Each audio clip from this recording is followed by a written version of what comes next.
Hello friends, good morning to all of you. कैसे हो अभी आप सभी लोग? अगर अभी तक आपने चैनल को लाइक और सब्सक्राइब नहीं किया हो तो इसे लाइक और सब्सक्राइब कर ले ताकि आने वाले वीडियो आपको जो है मिलते रहें। अगर आपको अच्छा लग रहा हो तो आज हम पढ़ेंगे बीम में डिजाइन ऑफ शियर रीइंफोर्समेंट। देखो, बीम जो है दो चीज़ों के लिए डिजाइन की जाती है, आपको पता है। मूवमेंट के लिए डिजाइन करते हैं और शियर के लिए आप डिजाइन करते हैं। तो मूवमेंट्स के लिए अपन ने जो उसके अंदर सरिये लगा दिए थे, लॉन्गिट्यूडनल सरिये प्रोवाइड कर दिए थे।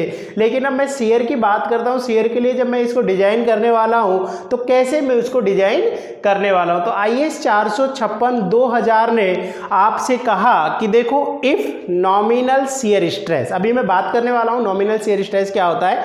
इफ नॉमिनल शियर स्ट्रेस, जिसे मैं टाउ बी से रिप्रेजेंट करता हूं, if nominal shear stress are less than permissible shear stress.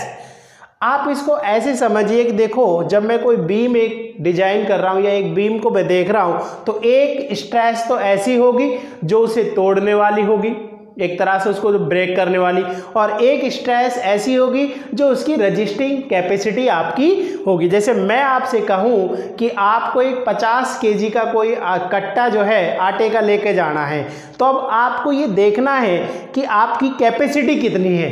अगर मैं कहूं कि आपकी कैपेसिटी 100 किलोन्यूटन तक ले जाने की है, या मैं कहता हूं कि आप 80 किलोन्यूटन लोड तक ले जा सकते हैं, तो आपने देखा कि आपको केवल 50 ही तो रजिस्ट करना था, आप उसे बहुत अच्छे से रजिस्ट कर लेंगे। और एक ऐसा हुआ कि आपकी रजिस्टिंग कैपेसिटी तो केवल 30 किलोन्यूटन, आप 30 किलो का जो है आटे का कट्टा उठा सकते हो, 30 किलो वजन आप उठा सकते हो। लेकिन आपसे कोई कहे कि नहीं, आपके ऊपर 50 मेरे को डालना है, तो आपने देखा कि नॉमिनल शियर स्ट्रेस एक तरह से वो शियर स्ट्रेस होगी जो उसके ऊपर डेवलप हो रही होगी। क्या हो रही होगी? आपकी बीम के ऊपर डेवलप्ड हो रही होगी ड्यू टू लोड। जो उसके ऊपर लोड्स आ रहे हैं उनके कारण जो डेवलप हो रही है उसे मैं कहता हूं nominal shear stress are less than permissible shear stress. Permissible shear stress कौन सी है? जो उसकी रजिस्टिंग कैपेसिटी है, जो वो बीम रजिस्ट कर सकती है। तो एक तरह से अगर मैं बात करूं कि मैंने nominal shear stress tau B को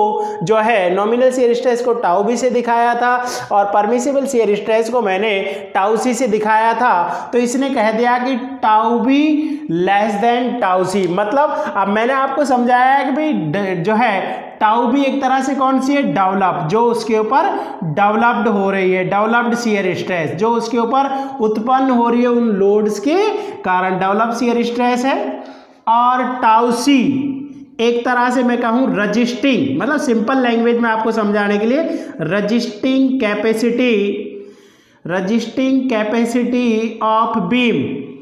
तो आपने देखा कि डेवलप होने वाली कम है, रजिस्टिंग कैपेसिटी आपकी ज़्यादा है। मतलब हो सकता है डेवलप उसके ऊपर 30 हो रही हो, रजिस्ट वो 50 कर सकती है। देखो क्या है, फिर मैं आपको बोलना चाह रहा हूँ कि शेयर को क्या क्या रजिस्ट करते हैं। शेयर को 3 चीज़ें रजिस्ट कर सकती है, जो उसके अंदर लॉन्गिट्यूडनल सरिया लगा हुआ है। वो ऐसा नहीं है कि आपको हर हाल में कि शेयर को केवल और केवल स्टीरअप्स ही रजिस्ट करती है। भाई, जो सरिया आपने प्रोवाइड किया उसके अंदर जो लॉन्गिट्यूडनल सरिया लगाया है वो भी कुछ मात्रा में शेयर को रजिस्ट करता है। फिर बीम का सेक्शन, उसका जो साइज है वो भी रजिस्ट करता है।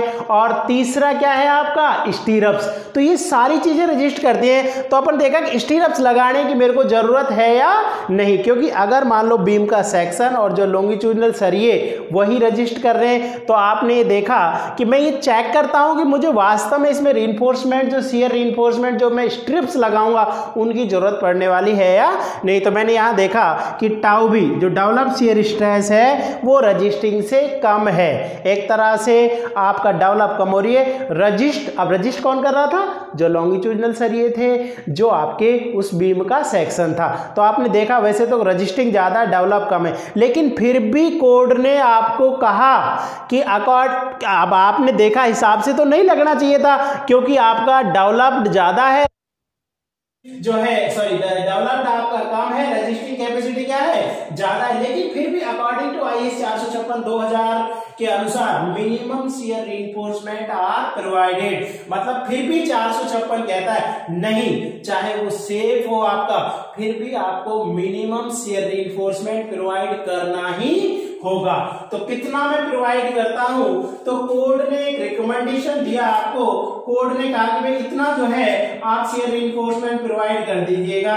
ये कई बार आपसे पूछता भी रहता है एग्जाम में, ASB upon VSB less than equal to greater than equal to 0.4 upon 0.87 sigma Y. इसको ऐसे भी लिख सकता था, या ये कहता है ASB greater than equal to 0.4 VSB upon 0.87 sigma Y.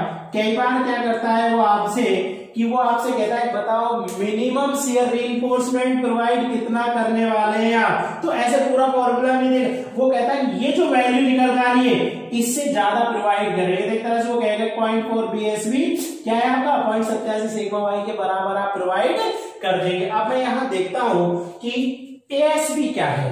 ASB अगर मैंने पढ़ा तो ये कहता है area of vertical स्टीरअप्स, area of vertical स्टीरअप्स 2 leg 4 leg 6 leg 8 leg जो भी आप लगा रहे हैं। देखो अगर मैंने ज्यादातर सिंपल घरों में आप देखते हैं, आपने देखा होगा कि स्टीरअप्स इस तरह की आपकी होती है, इस तरह की, ये आपने देखा होगा इस तरह से यहाँ की बैंड हो जाती है आपकी 45 डिग्री के साथ ये बैंड होती है, आपका ये 45 डिग्री के साथ जो है बैंड होनी चाहिए।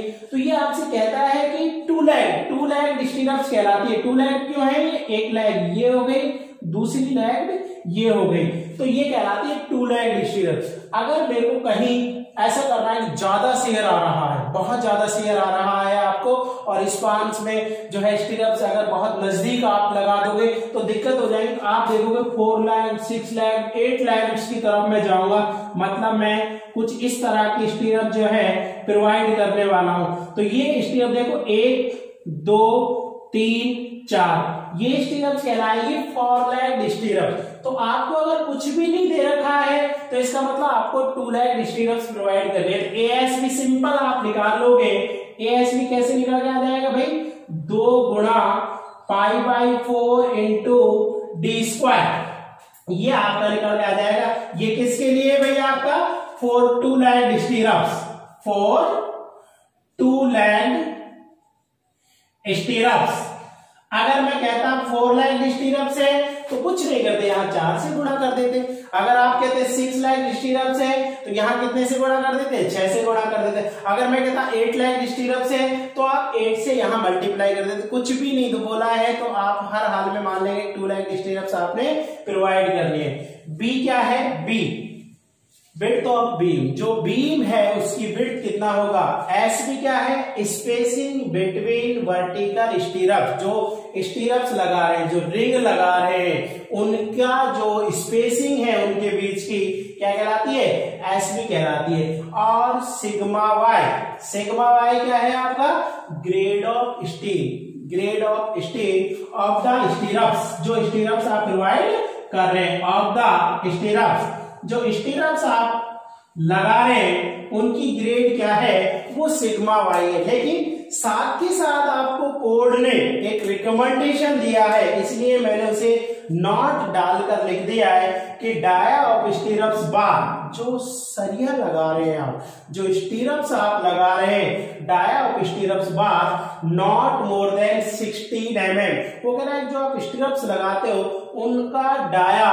16 mm से अधिक नहीं होना चाहिए। अब आपके दिमाग में आएगा भाई क्यों नहीं होना चाहिए 16 mm से अधिक, तो क्या होता है जब आप स्ट्रिप्स बनाते हो तो जब उनको बैंड करते हो, जैसे आप बैंड करते हो ना, उनको बैंड करते हो तो बैंड करने में उन्हें प्रॉब्लम्स आती है। इसलिए कोर्ट ने कहते भाई 16 mm से बड़ा डाया मतलब, क्योंकि बड़ा डाया होगा तो जैकलिंग करेंगे या उनको बैंडिंग करेंगे तो प्रॉब्लम्स आपकी आती है। And grade of still not more then FY 415 Newton पर mm स्क्वायर। तो कोर्ट ने रिकमेंडेड कर दिया है जो स्टीरअप्स के लिए जो सरिया यूज कर रहे हो उसका डाया 16 mm से ज्यादा नहीं होना चाहिए और ग्रेड जो है 415 न्यूटन पर mm स्क्वायर से अधिक नहीं होना चाहिए। इसमें से कौन कौन से क्वेश्चन बन जाते हैं ये पूछता रहता है आपसे। If the nominal shear stress are less than permissible shear stress then, option A no shear reinforcement provide, option B design shear reinforcement provide, option C जो है मिनिमम शियर रीइंफोर्समेंट प्रोवाइड, और option D all of this. तो आपका answer क्या होना चाहिए? Minimum shear reinforcement are provide. आपको ये नहीं लिख दोगे नो शियर रीइंफोर्स, क्योंकि कोड ने कहा है minimum shear reinforcement are provide. दूसरा आपसे पूछ लेता है कि बताइए भाई किस तरह से मैं उसके अंदर प्रोवाइड करने वाला हूं। तो आपका formula ASB upon BSB greater than equal to 0.4 sigma y. तो यहां इसको मैं ऐसे भी लिख सकता था, जिसमें ASB क्या था, B क्या था, SB क्या था, सिग्मा वाई क्या था, और grade of steel for स्टीरअप should not greater than, तो FY 415, मतलब आप FY 250 यूज कर सकते हो, FY 415 यूज कर सकते हो। एक तरह से अगर सीधी सीधी बात कही जाए तो वो कहता है कि FY 500 का यूज आप बिल्कुल भी नहीं करने वाले हो या बिल्कुल भी नहीं करोगे। तो ये आपका मिनिमम शियर रीइंफोर्समेंट मतलब पहला केस एक तरह से हो गया कि भाई केस फर्स्ट क्या है। ये आगे में वैसे और आपको डिस्कस करने वाला हूं भी, क्योंकि जब आपका बीम कोई शियर में फेल होता है तो 3 तरह से आप उसमें शियर रीइंफोर्समेंट प्रोवाइड करते हो। आगे वर्टिकल स्टीरअप्स, आपने देखा होगा रिंग जो खड़ी वाली, इंक्लाइंड स्टीरअप्स, कुछ डिग्री पर उनको क्या कर देते हैं जो है इंक्लाइन कर देते हैं, और तीसरा बेंट अप बार। तो एक तरह से स्टील जो शियर रीइंफोर्समेंट 3 फॉर्म में प्रोवाइड करते हैं आप। कौन कौन सी फॉर्म हो गई थी आपकी? वर्टिकल, इंक्लाइन, और क्या है आपका जो है बेंट अप बार। तो आपने देख लिया फर्स्ट केस कि if nominal shear stress tau b are less than permissible shear stress. अब मैं कहता हूं केस सेकंड, ये कहता है केस सेकंड की बात करता है। इसने कहा if nominal shear stress tau b are, मैं कहता हूं ग्रेटर देन, लेस देन की जगह मैंने क्या कह दिया सेकंड केस में, greater than permissible shear stress. एक तरह से ये कह रहा है कि जो टाउ बी है वो ग्रेटर देन हो गया किससे? टाउ सी से। वो तो अपन सेकंड केस के बारे में बात करते हैं, क्योंकि फर्स्ट केस अपन ने देख लिया था कि if nominal shear stress tau b are greater than permissible shear stress. क्योंकि पहले अपन ने देखा था कि जो नॉमिनल शियर स्ट्रेस है वो कम है, और जो उसकी डिजाइन जो उसकी जो है आपका जो रजिस्ट कैपेसिटी थी वो ज़्यादा थी। लेकिन यहाँ अपन ने उल्टा देखा कि जो डेवलप होने वाली स्ट्रेस ज़्यादा है और उसकी जो रजिस्टिंग कैपेसिटी है वो कम है। तो ये कह रहा है tau B greater than tau सी।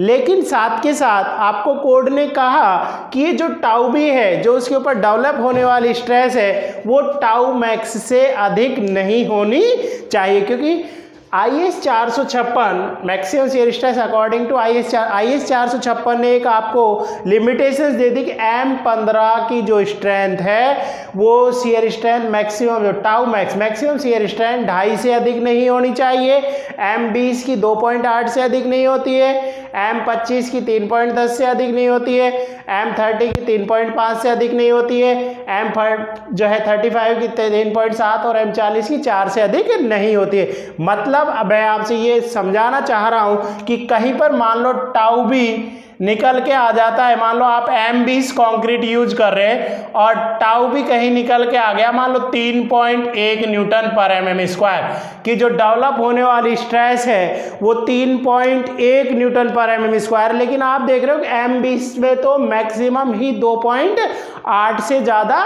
नहीं होनी चाहिए। तो अगर ये कंडीशन आपका है तो फिर वो कंक्रीट सेक्शन सही नहीं है, आपको कंक्रीट सेक्शन को रीडिजाइन करने की ज़रूरत है, आपको रीडिजाइन कंक्रीट सेक्शन को करना ही पड़ेगा। तो आपने देखा कि मैक्सिमम शियर स्ट्रेस की कंडीशन में मैंने देख, लेकिन साथ के साथ अब आपसे ये कहता है कि शियर रीइंफोर्समेंट जो है are provided 3 forms in beam. ये कह रहा है जो शियर रीइंफोर्समेंट है वो बीम में 3 फॉर्म में, फॉर्म्स का मतलब यहाँ कि प्रारूप रूप कितने तरीके से आप उसको पर लगा सकते हो। यहाँ रूप का मतलब आपका कलर नहीं है, रूप का मतलब है कितने तरीके से आप उसको प्रोवाइड कर सकते हैं। तो ये कह रहा है कि 3 तरह से आप उसको प्रोवाइड कर सकते हैं। तीन तरह का कौन कौन सा हो सकता है? वर्टिकल स्टीरअप्स, ये कह रहा है कि आप वर्टिकल स्टीरअप्स के रूप में लगा सकते हो। सेकंड कह रहा है इंक्लाइंड स्टीरअप्स, ये कह रहा है आप इंक्लाइंड स्टीरअप्स के रूप में लगा सकते हो। और ये कह रहा है बेंट अप बार, कि आप बेंट अप बार्स के रूप में लगा सकते हो। अब वर्टिकल स्टीरअप्स, ये मतलब आपका बिल्कुल वर्टिकल जो है सरिया आपका हॉरिजॉन्टल लगा, इसके बिल्कुल वर्टिकल स्टीरअप्स आपने लगाई। तो ये कह रहा है दो वर्टिकल स्टीरअप्स की मैक्सिमम जो स्पेसिंग है, ज़्यादा से ज़्यादा कितनी दूरी पर आप उनको लगा सकते हो? तो ये कहता है मैक्सिमम स्पेसिंग जो है 0.75 डी और 300 mm which ever is lesser से अधिक नहीं होनी चाहिए। मतलब जो दो आपका है, ये दो रिंग जो लगाऊंगा मैं, इनके बीच का जो गैप है वो 0.75 डी और 300 mm which ever is less. मतलब अगर मैं कहता हूं कि मान लो डेप्थ मैंने ले लिया बीम का कि भाई 300 mm इफेक्टिव डेप्थ है, क्योंकि डी यहाँ मैंने बता दिया कि D effective depth of member को रिप्रेजेंट करता है या इफेक्टिव डेप्थ ऑफ बीम के बराबर होगा। तो मैं मान लो 300 mm का ले रहा हूं, तो 0.75 इंटू 300 225 और 300 जो भी इनमें से कम होगा तो कौन सा लूंगा? 225। अगर मैंने कह दिया बीम की डेप्थ 500 है तो 0.75 इंटू 500 इफेक्टिव डेप्थ की बात कर रहा हूं ना, तो आप देखोगे 375 और 300, तो विच एवर इज लेसर कौन सा लूंगा मैं? 300 लूंगा। तो आपने देखा कि मैक्सिमम जो वर्टिकल स्पेसिंग की मैक्सिमम स्पेसिंग है वो 0.75 डी और 300 mm विच एवर लेसर से अधिक नहीं होनी चाहिए। उसी तरह से मैं बात करता हूं इंक्लाइंड स्टीरअप्स की। इंक्लाइंड मतलब मैं एक इंक्लिनेशन पे लगाऊंगा, ऐसे लगाऊंगा, बिल्कुल वर्टिकल नहीं लगाऊंगा। तो ये कह रहा है कि इंक्लिनेशन जो है नॉट लेस देन 45 डिग्री। ये कह रहा है जो वर्टिकल स्टीरअप्स है, जो इंक्लाइंड स्टीरअप्स है सॉरी, उनका जो इंक्लिनेशन है हॉरिजॉन्टल साथ वो 45 डिग्री से कम नहीं होना चाहिए। इनके लिए देखता हूं मैक्सिमम स्पेसिंग कितना होगा, तो ये कहता है डी और 300 mm, ये कह रहा है डी और 300 विच एवर इज लेसर। तो आपका डी वही इफेक्टिव डेप्थ होगा। और ये मैंने बता ही दिया था कि इंक्लिनेशन जो है not less than 45 degree, inclination 45 degree से कम नहीं होना चाहिए। तीसरा बात किया मैंने बेंट अप बार। बेंट अप बार्स क्या होते हैं? देखो आपको ये पता होना चाहिए कि कोई भी जो बीम है वो मैक्सिमम बेंडिंग मोमेंट के लिए डिजाइन हो जाए, या कोई भी फ्लेक्सुरल मेंबर की बात करता हूँ, बीम की बात करता हूँ मैक्सिमम। अब मैक्सिमम बेंडिंग मोमेंट कहाँ होता है? उसके सेंटर में। मान लो यहाँ कोई बीम है तो इसके सेंटर पे मैक्सिमम बेंडिंग मोमेंट होगा। अब मान लो मैक्सिमम बेंडिंग मोमेंट उसके ऊपर 70 किलोन्यूटन मीटर आ रहा है, या मैंने कहा 80 किलोन्यूटन मीटर आ रहा है, तो उस 80 किलोन्यूटन मीटर को लेने के लिए मान लो मुझे 8 सरिये लगाने पड़ रहे हैं। कितने सरिये लगाने पड़ रहे हैं? 8। तो आपने बीम में 8 सरिये दिए, लेकिन जैसे आप सिंपली सपोर्टेड बीम की बात करते हो, तो जैसे आप एंड की तरफ जाते हो मोमेंट आपका रिड्यूस होने लग जाता है और सपोर्ट पर आकर जो है मोमेंट आपका 0 हो जाता है। तो आपने देखा यहाँ आपका 80 किलोन्यूटन मीटर मोमेंट था, यहाँ 8 सरिया चाहिए था, यहाँ 0 मोमेंट है, तो यहाँ तो एक तरह से बिल्कुल भी सरिया नहीं चाहिए। लेकिन फिर भी क्या है, आपको कुछ सरिया तो प्रोवाइड करना पड़ता है IS 456 के अनुसार। तो ये कहता है कि सपोर्ट से L/7 डिस्टेंस पर, कितनी डिस्टेंस पर? L/7 डिस्टेंस पर मैं बात करता हूं, तो ये कहता है कि जो सेंटर पे मूवमेंट था उसका 50% से ज़्यादा रिड्यूस हो जाता है। कितने परसेंट ज़्यादा रिड्यूस हो जाता है? 50%। मतलब यहाँ अगर आपका 80 था तो ये कहता है कि यहाँ से L/7 पर ये 80 का 40 मतलब 50%, तो 40 या उससे कम रह जाता है। तो आप ये देखोगे कि यहाँ या तो आधे सरिये अल्टरनेट, एक छोड़ के एक, मतलब जैसे 8 में से आपका एक छोड़ के एक सरिये को या तो आप काट देते हैं, क्योंकि आपको जरूरत नहीं है भाई सपोर्ट पर एडिशनल सरिया लगाने की, आप लगा रहे हो तो वो वेस्टेज है आपका, तो या तो सरिये को काट देते हैं और या उसे बैंड करके उसे मोड़कर कंप्रेशन जोन में ले जाते हैं, ऊपर ले जाते हैं। ऐसा करने से क्या होता है कि उस पोर्शन में आपका वो जो सरिया है, वो जो बेंट अप बार है, वो आपका शियर को ले लेता है, डायगोनल शियर को, जो डायगोनल डायरेक्शन में शियर स्ट्रेस डेवलप होती है उसे रजिस्ट कर लेता है। तो एक सरिया दो काम कर रहा था, जो सेंटर ऑफ बीम था, सेंटर पर वो मूवमेंट को ले रहा था और एंड पर जाकर जहां उसको बैंड किया या बेंट अप किया, वहां पर जाकर वो क्या करता है, डायगोनल शियर को रजिस्ट कर लेता है। तो आपने देखा, लेकिन साथ के साथ जो कोड आपका है, जो IS 456 है ये कहता है according to IS 456 2000 bent up bar should not resist more than 50% of the design shear reinforcement या फॉर द डिजाइन शियर। ये कह रहा है जितने के लिए मैं डिजाइन कर रहा हूं, मान लो मेरे को 100 किलो न्यूटन शियर के लिए कोई बीम डिजाइन करना है, तो ये कहता है कि बेंट अप बार से मैं 100 को रजिस्ट नहीं कराऊंगा, या ये कहो कि बेंट अप बार जो है वो बहुत ज़्यादा इफेक्टिवली शियर को रजिस्ट नहीं करते हैं, उन पर केवल 50% शियर ही रजिस्ट कराना है। मतलब अगर आप 100 को रजिस्ट कराना चाह रहे थे, अगर 100 का 100 नहीं डालेंगे, आप केवल 50% तक, ज़्यादा से ज़्यादा 50 किलो न्यूटन तक जो है डायगोनल बेंट अप बार से शियर को रजिस्ट करा सकते हैं। बाकी 50 के लिए आपको अलग से उसमें शियर रीइंफोर्समेंट के रूप में वर्टिकल स्टीरअप्स का प्रयोग करना ही पड़ेगा। तो आपने देखा इन तीनों के बारे में। अब इसके बारे में एक बार क्वेश्चन बना था आपसे पिछले WRD के एग्जाम में कि maximum spacing between shear reinforcement, कि शियर रीइंफोर्समेंट के बीच की मैक्सिमम स्पेसिंग बताइएगा। तो ये कहता है D फॉर इंक्लाइंड स्टीरअप्स। ये कह रहा है कि अगर जो है इंक्लाइंड स्टीरअप से, जो मैंने यहाँ देखा था, ये कह रहा है कि अगर इंक्लाइंड स्टीरअप से तो D डिस्टेंस से कम नहीं होनी चाहिए। बिल्कुल मैंने पढ़ा था D, ये कहता है 0.75 D फॉर वर्टिकल स्टीरअप से। ये कह रहा है वर्टिकल स्टीरअप से तो 0.75 से अधिक नहीं होना चाहिए। और 300 mm, मैंने देखा 300 दोनों में आता है, 300 इसमें भी है और इसमें तो 300। तो ये कह रहा है विच एवर इज लेसर, क्योंकि आप देख रहे हो ना एक तरह से भाई पहला और तीसरा हो गया और दूसरे और तीसरे को आप ऐसे ही तो कंपेयर करा रहे थे, तो तीनों को मैंने कह दिया कि भाई D एक तरह से इसको देख लो, D और 300 आपका वर्टिकल के लिए होगा, सॉरी इंक्लाइंड के लिए होगा 0.75, और D और 300 किसके लिए हो जाएगा, वर्टिकल के लिए हो जाएगा। तो आपने देखा कि आपका आंसर हो जाएगा या तो आएगा ऑल ऑफ दीज कि सभी ऑप्शन सही है, या वो आपसे कहेगा कि विच एवर इज लेसर मैं यहाँ पर लेने वाला हूँ। अब आपको ये इसमें से कई बार क्वेश्चन बनता है, वो कहता है M20 के लिए मुझे बताइए कि कितनी मैक्सिमम शियर स्ट्रेस लेते हैं। मैंने देखा 2.8 लेते हैं। वो कहता है M25 के लिए बताइएगा मुझे कितना लेते हैं। मैंने देखा 3.8 लेते हैं। वो कहता है M35 के लिए बताइए कितना लेते हैं, 3.7 न्यूटन पर mm स्क्वायर में है। ये सब कैसे आप याद रखोगे, देखो 15 से लेकर 40 तक जाते हैं, 5-5 15 grade, M15 M20 M25 M30 M35 M40 और मोर। अब मान लो आपसे कहता है M25 के लिए बताइए, आपको क्या करना है, यहाँ पर 0.33 एक्स्ट्रा बढ़ रहा है। जैसे M15 के लिए 2.5 था, 20 के लिए 0.3 बढ़ाइए 2.8 हो जाएगा, 25 के लिए 0.83 बढ़ाइए 3.1 हो जाएगा, 30 के लिए 0.3 बढ़ाएंगे तो एक तरह से 3.4 हो जाता, और अगर मैं 35 के लिए देख रहा हूँ तो 3.7 हो जाएगा, 40 के तो 0.333 बढ़ता जा रहा हूँ। बस M30 ऐसा है कि जो 3.4 ना होकर